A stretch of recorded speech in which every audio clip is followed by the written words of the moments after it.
this horror story, a young professional woman finds her therapeutic shopping trip turn into a terrifying ordeal when she realizes she's being stalked.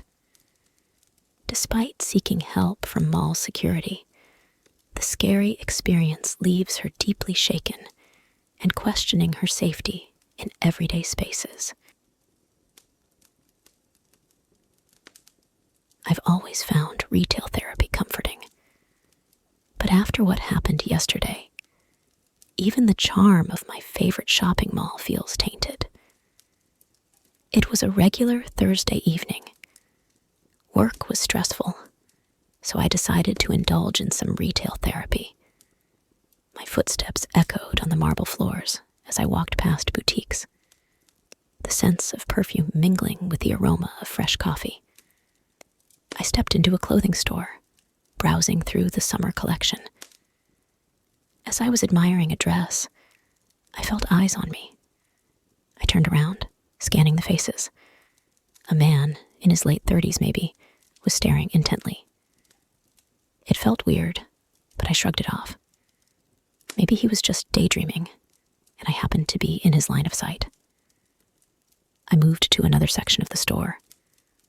A few minutes later, I felt it again, the sensation of being watched. I turned subtly, and there he was, at the end of the aisle, feigning interest in some women's scarves. Alarmed, I decided to test my suspicion. I walked over to a shoe store on the opposite end of the mall.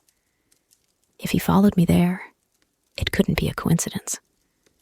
I tried on a pair of heels, glancing towards the entrance. Sure enough, he was there, pretending to look at men's shoes now. My heart was pounding as reality set in. I was being stalked. I called my friend Sarah, who told me to stay calm and head straight to security. Leaving the shoe store, I began to walk faster. A glance over my shoulder confirmed he was trailing me. I took a sharp turn into a cosmetic shop and immediately told the sales associate what was happening. She ushered me into their storeroom and locked the door. We called mall security and waited. Each second felt like an hour. Finally, we heard footsteps and hushed voices. The sales associate peeked through the keyhole and then opened the door. Security had arrived. They told me they'd caught the man and that he was in custody. Apparently, he had a history of stalking women and had even been arrested before. The relief that washed over me was indescribable. "You're safe now," the security officer assured me. Feeling shaken but grateful, I thanked the sales associate and security team. They offered to escort me to my car, which I gratefully accepted.